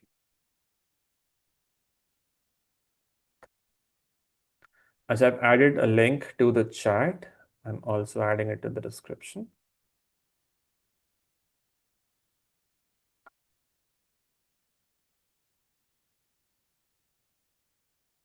March 2026, paper 4.2, IGCSE math.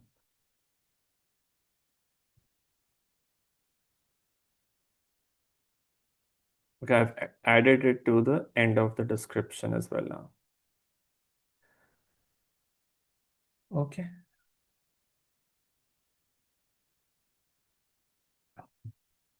I'm not sure what you mean by an average student. If an average student does a lot of hard work, then definitely they can get an A star. That does not make you an average student then. That makes you an above average student if you do a lot of hard work. You won't be average anymore then. It's definitely possible, but does require a lot of hard work. Chani, I've added the link to the paper, the unsolved paper in the description. Okay, let's look at this now. Vector OE. Vector OE. So now we need to go from O to E. Now, what about this? How do you go from O to E? O to E.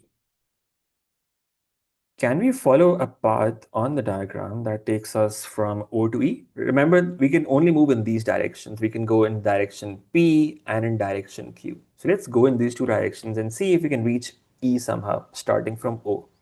One idea could be, I could say, let's start from O and go from O to A. We know this vector. Go from A to B. We know this vector as well. And then go to B to E. We found this vector in the previous part as well. Right, so do something like this. You can say OE vector is the same thing as OA plus AB plus BE, right? Now, OA, that is P, AB is Q, and BE, that is minus 2P. And that simplifies to minus P plus Q. That's the vector that we were looking for, minus P plus Q. That's our final answer. That's what we write down there. Okay. All right, let's move on. Now it says OB and DC are extended to meet at G. OB and DC, they are extended. Okay, OB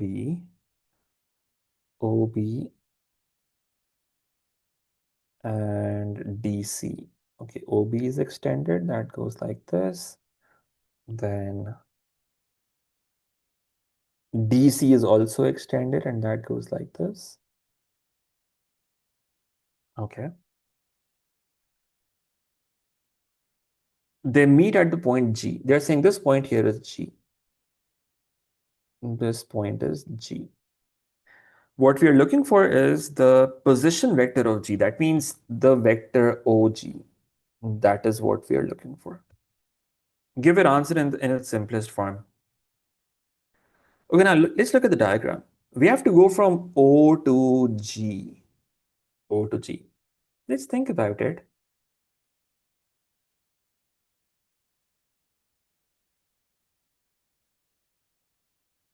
What's the height, vertical, perpendicular height from this blue line to this blue line?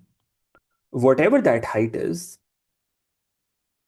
it's the same height from that middle blue line and the top blue line. Okay. So we could actually think of it like this. If I make a triangle like this to make you understand it better. If I have this triangle and I have this bigger triangle. Now you see, these are two similar triangles. And the height of one is 2 times the other. So the bigger triangle has a height that is twice that of the smaller triangle. What that tells us is, however many units you are going, in order to go from O to B, it will be the same units that will take you from B to G, right?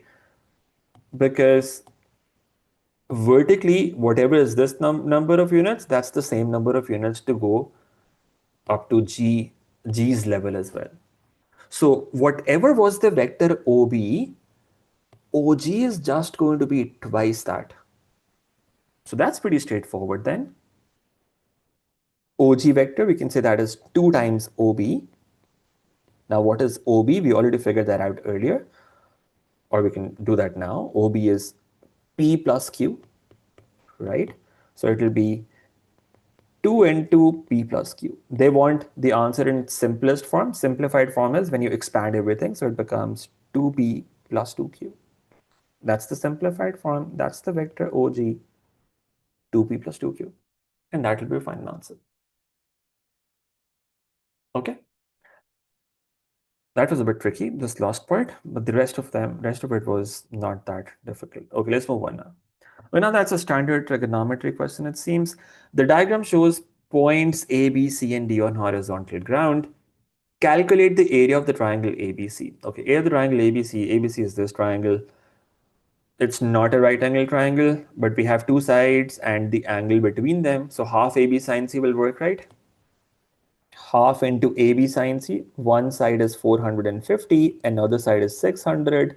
Into sine of the angle between them, that means sine 57 degrees. And that's going to give us the answer. You can see what that is. 450 divided by 2 into 600 into sine of 57. And that gives us 113,220.5267. That's the area of the triangle that we're getting. We can round it out to 3 significant figures if we want. If you round it out to 3 significant figures, because this is not an exact answer, you can write it as 113,000,000. That's the area that you have. Now, it's not necessary that you round it off like this, but in the marking schemes, they generally give answers in this form. 2 3 significant figures, and that will be your final answer. Okay. Achha, now they're saying show that angle CAD is 85.8 degrees. CAD, that's this angle here. We need to figure out this angle. How do we do this?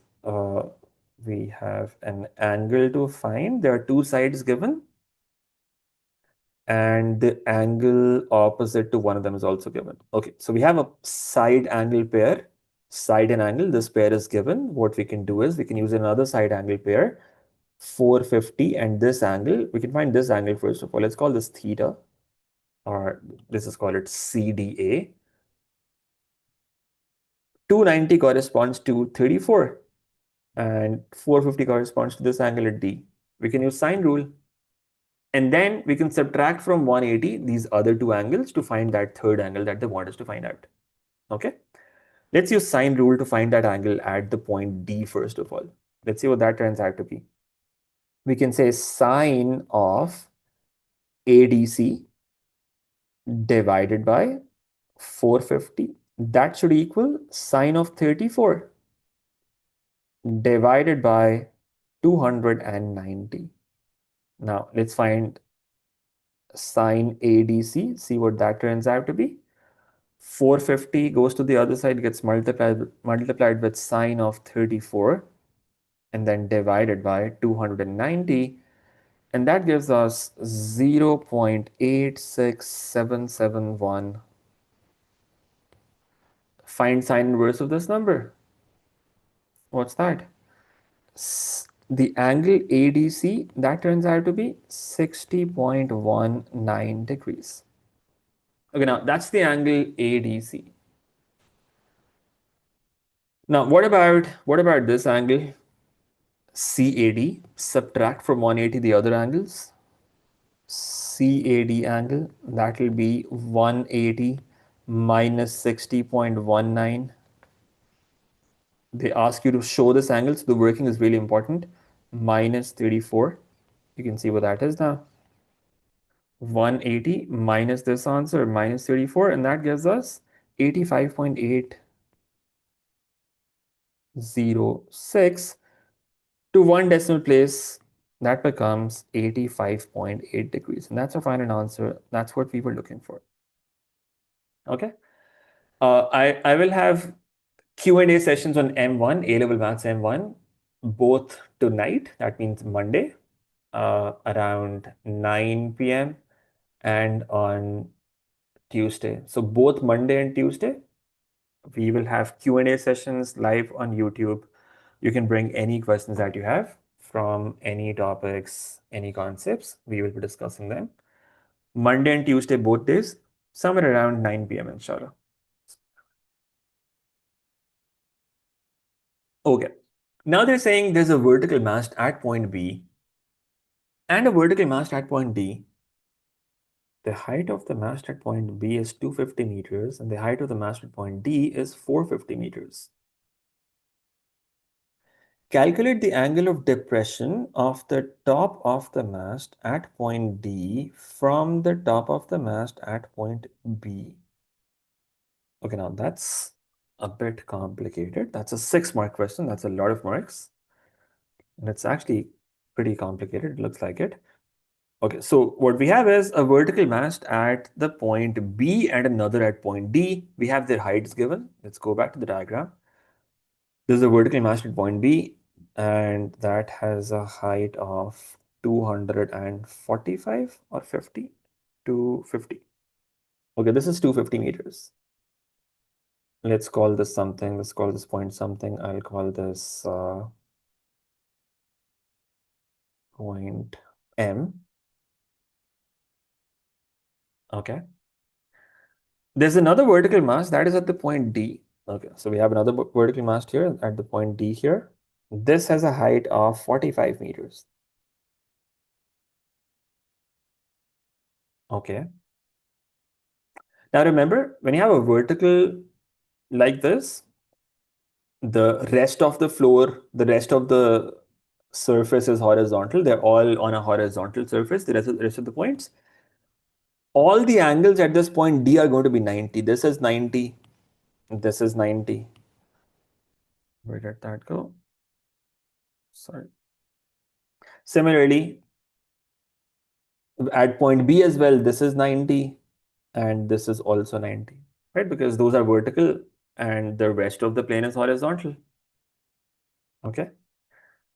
Now we want to find the angle of depression of the top of the mast at point D from the top of the mast at point B. Okay. So angle of depression from the top of the mast at point M, let's call this point N, to the top of the point at this point N. Okay. Achha. Now, how do we think about this? Let me make this line here. One is at B and the other is at D. Let me make this line BD here first of all. This is line BD. Okay, make it another different color. Okay. Sure. If we can find this length somehow, and then we can find that length, and we have the height for that, we can find this length, and then we can find the angle. Yeah. Okay. So what we can do is we want to find the angle of depression from the point M to this point N. Now, for that, we need horizontal lines, right? We need horizontal lines. What we can do is we can make a horizontal line like this at the point N to this other mast. It'll look like this.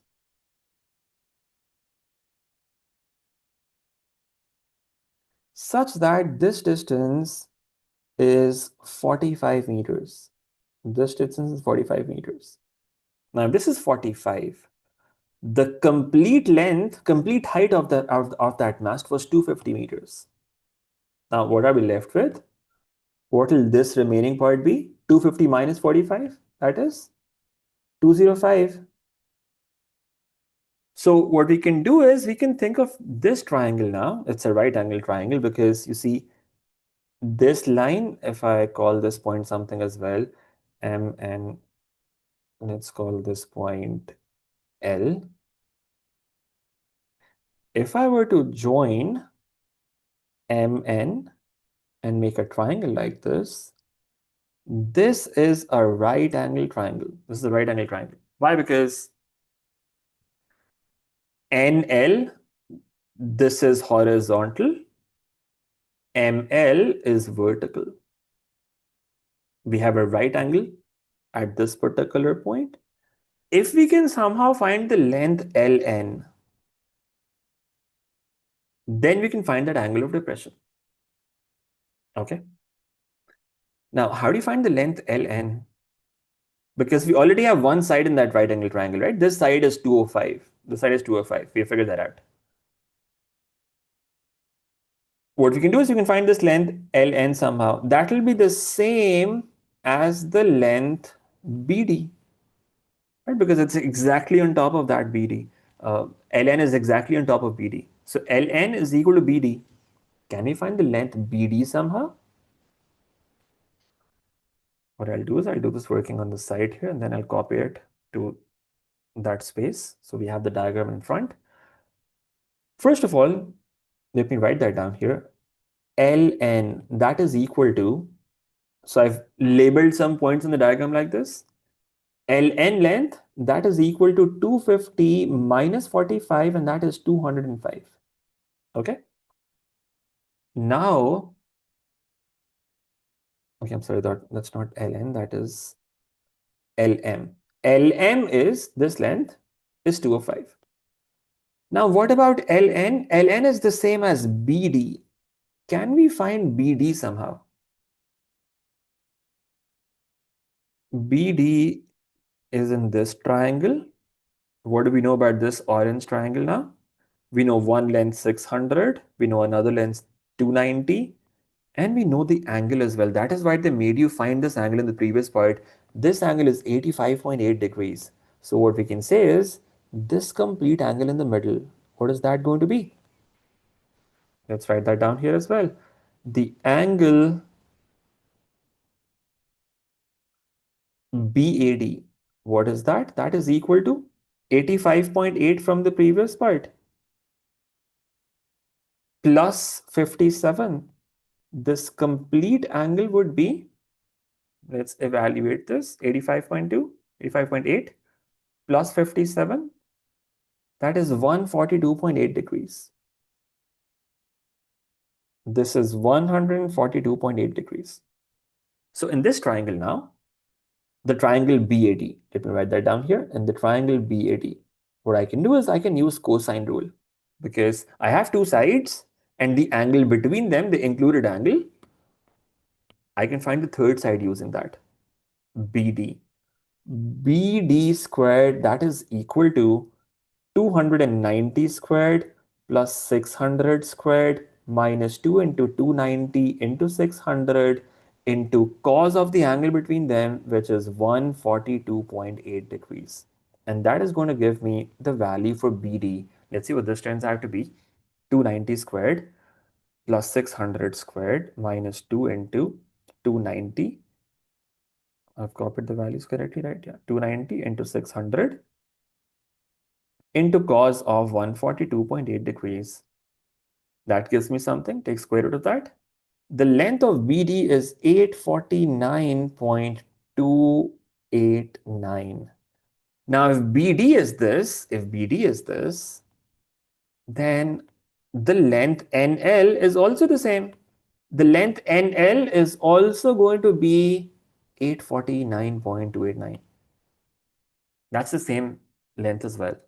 So now in that right angle triangle, in that yellow triangle, I know that this length is 849.289.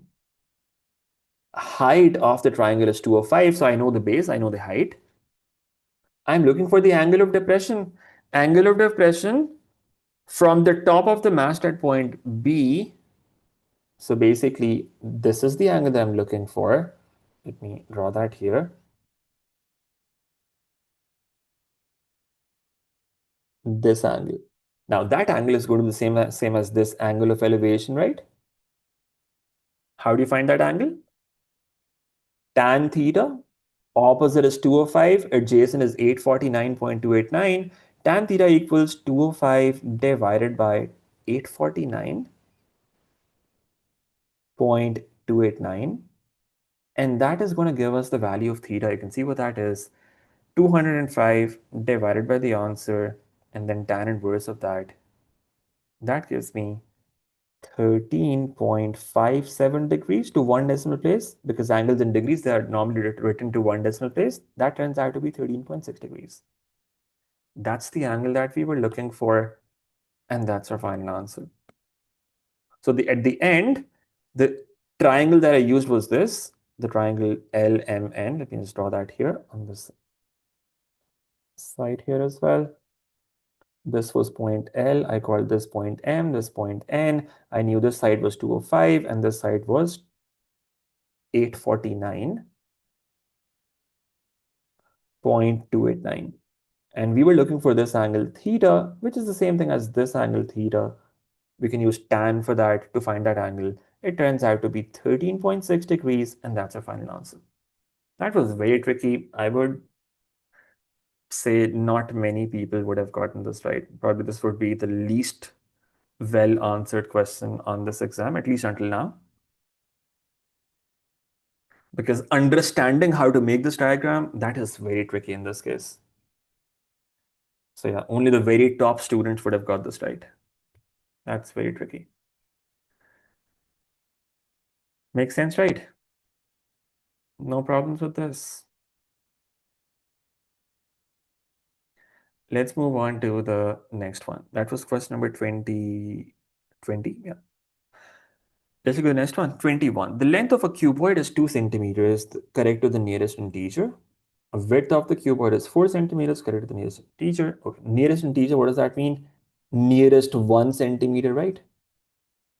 So what are the intervals going to be for the length? Length is going to be between, so it'll be 2 plus minus 1 over 2, which is 0.5. That means it's anywhere between 1.5 and 2.5. That's what the length is going to be between. The width to the nearest integer, again, that means 4 plus minus 1 over 2, which is 0.5. So width is between 3.5 and 4.5. Achha. The volume is 123.8, correct to 1 decimal place. Okay, so 1 decimal place, that means 0.1 divided by 2, that gives me 0.05. So 123.8 plus minus 0.05. That means the volume is between 123.75 and 123.85. Okay, these are the values that we've got for length, width, and volume. These are the intervals that we've got, okay? Yeah, so you would never do this in the middle of the exam because I feel like the next questions, yeah, so you've got some very easy questions, relatively easy questions coming up next. So do not end up starting something like this in the middle of the exam because then you run out of time. Leave it for the end and then try to get as many partial marks as you can in that question. Achha, so these are the dimensions that we've got for this cuboid. We need to find the lower bound of the height of the cuboid. Lower bound of the height of the cuboid. Now, how do we think about this? Volume of a cuboid, what is that given by? Volume is given by length into width into height, right? That's what the volume is given by. Now, we are looking for height. Now, height is going to equal volume divided by length into width. Now, since we are looking for the lower bound, what that means is we are looking for the minimum possible value for h. Now, it's a fraction. How will this fraction be minimized? How will this fraction be minimized? We would want the numerator to be as small as possible and the denominator to be as big as possible. That is how the fraction is going to be minimized. So numerator needs to be as small as possible and the denominator needs to be as big as possible. Now, that means for the volume, we will take the smallest possible value, which is 123.75.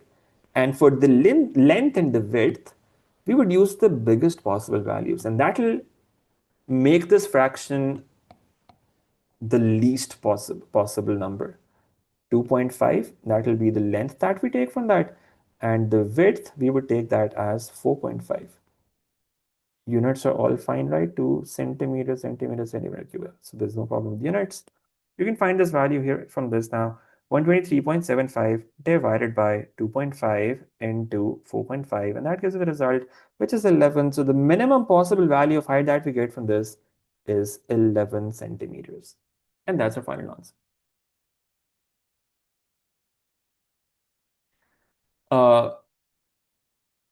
Mr. Power please focus on what is in your control. जो आपके control में वो करें. Study for your exam. Forget about the leaks.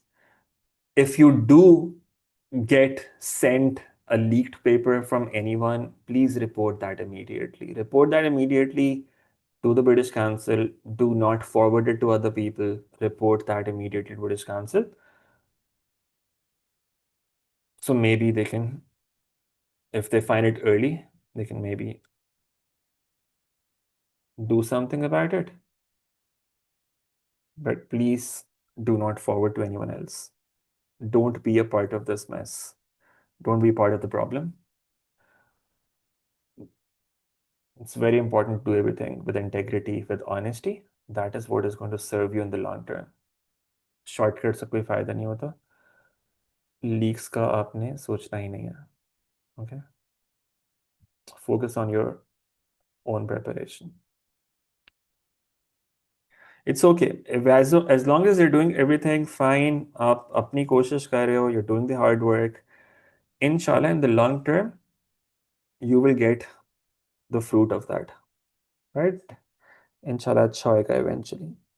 Your efforts will not be wasted. So don't worry about it. Okay. That's the least possible value of h, right?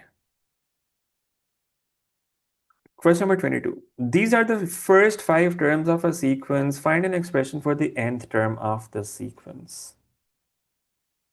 6, 36, 216, 1. Does that remind you of something? These are powers of 6, right? Powers of 6. Now, one way to do this could be, since you can clearly see that you're multiplying by 6, right? It's an exponential sequence. You're multiplying by 6. If you know the geometric sequence formula, if you know the geometric sequence formula, you can use that and that will work. Okay, AR raised to power n minus 1. If you've done that, you can use that. A is 1 over 6. So you'll say 1 over 6 into ratio. What's the ratio? What are we multiplying by to get the next number? 6. R is 6. 1 over 6 into 6. Raised to power n minus 1. And that will be fine. That is one way of doing this. You can simplify this.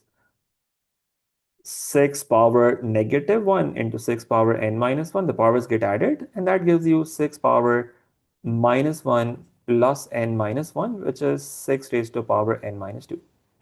Now that is one way of doing this, and that's perfectly okay. If you have done the geometric sequence formula, you can do it like this and that will work.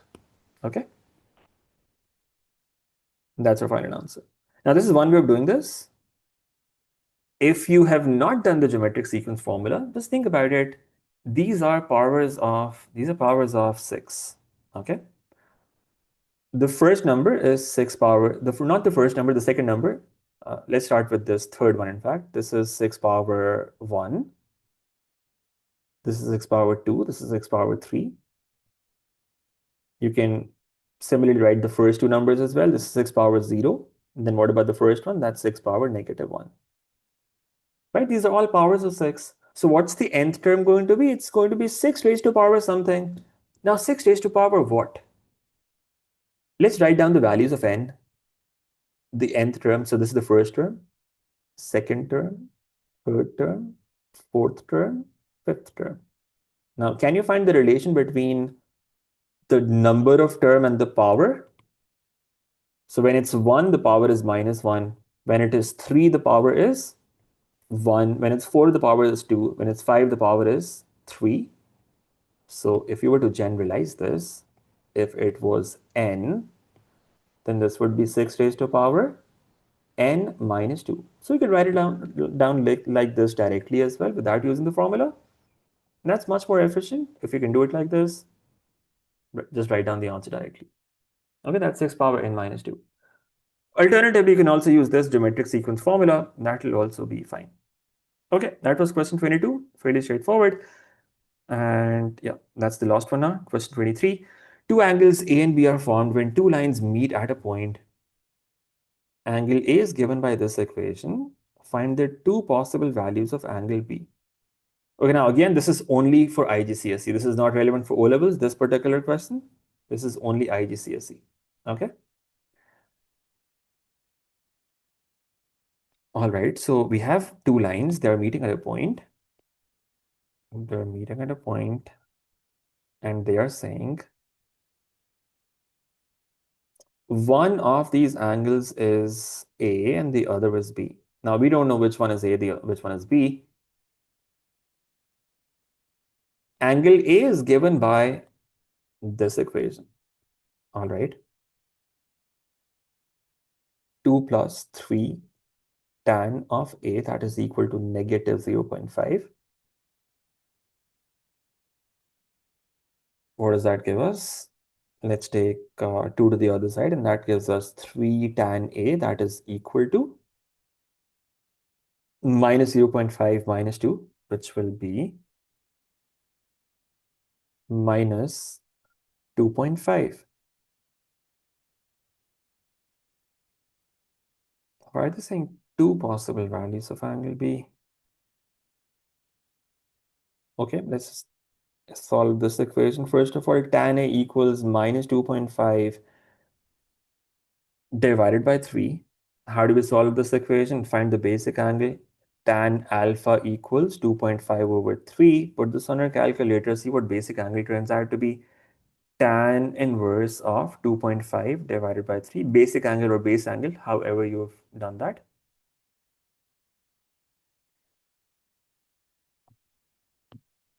39.806 degrees. That's the basic angle that we're getting. Okay. 2.5 divided by 3. Yeah. 39.806. That's what we're getting. Now, this is the basic angle, but the value for tan that we've got is negative, right? Where is tan negative? Tan is negative in the second quadrant or the third quadrant. These are the two possible quadrants that we've got. In the second quadrant, we could have this basic angle, or in the fourth quadrant, we could have this basic angle. Okay. Now, what could be the possible angle then?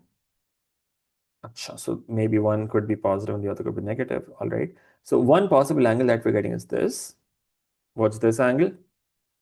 This is going to be 180 minus 39.806. This is one possible value of A that we're getting. What does this turn out to be? 180 minus 39.806. And that is 140.194, 140.194, which is 140.2 degrees. That's one possible value of A that we get. And then,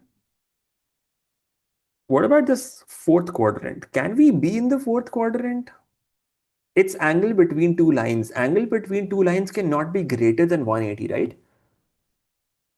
It could be acute, it could be obtuse. These are the only two possibilities that we've got. However, we could go in the negative direction like this, right? We could say it's a negative angle. That is possible. So we could say another possible value of A could be negative 39.8 degrees. Okay. However, when we talk about angle between any two lines, we generally do not use negative angles there. We do not use negative angles there generally. So we could say one possible value of A is 39.8 degrees. Okay. All right. Now, the two possible values of A that we're getting, they are 39.8 and 140.2. Then what about the angle B? Angle in a straight line is 180 degrees, right? So if you have one angle, you can find the other by subtracting from 180, and you would see that the angles B would turn out to be the same, because when you subtract this from 180, that gives you this other angle, which will be 39.8 degrees. And when you subtract 39.8 from 180, and that will give you the other angle, which is 140.2. So we have the same two possible values of A and the same two possible values of B as well, because if one is A, the other is going to be B. And if the other is A, the first is going to be B, right? So we've got the same possible values for both of them. So we can say angle B could either be 39.8 degrees if it's an acute angle, or 140.2 degrees if it's an obtuse angle. And that's our final answer. That's what we were looking for. That's question number 23. I hope that was helpful. This was IGCSE Maths March 26, paper 4, calculator paper. I'll inshallah do a couple of streams. I plan to do a couple of streams. Hopefully, I'll get time for that tomorrow, in which we will do difficult questions from the 2025 papers, inshallah. Both O levels and IGCSE. I'll choose some difficult questions from both papers, inshallah, and we'll just do them, inshallah. Okay. M1 streams, I'll have Q&A sessions tomorrow night and also Tuesday night. So both Monday night and Tuesday night, starting around 9 p.m., somewhere around that time, inshallah, I will have Q&A sessions both days. So you can come ask your questions on any topics, and I'll be streaming live, inshallah. Okay. Inshallah, it will not get leaked. Inshallah, just make dua for that. I cannot make any predictions, but hopefully they will have better security measures for this. Let's hope. Do not believe any rumors, at least for now, because there are no confirmed leaks at this point. Just study hard, do your best effort, and when you do your best effort, results are not in your control. What you have to do is do what is in your control. Right? Do your best, and inshallah, Allah Ta'ala will give you a reward for that. Okay?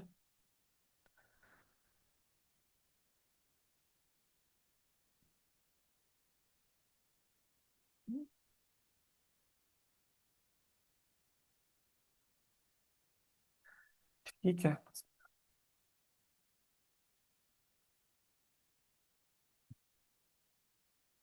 Yes, anything else?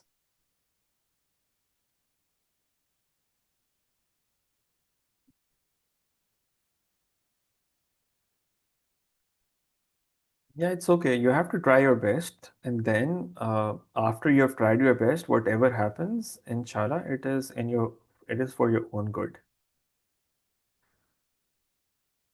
Don't worry about that. There's no point worrying about things that are not in your control. So do what is in your control, do the best in that, and then you leave the rest to Allah Ta'ala. That's what you do. Nobody has full control of everything that happens in their lives, and that's true in general for everyone. So we just go by what is in our control and try our best with honesty, with integrity, and in the long run, you get rewards for that, inshallah. Okay, so don't worry about that.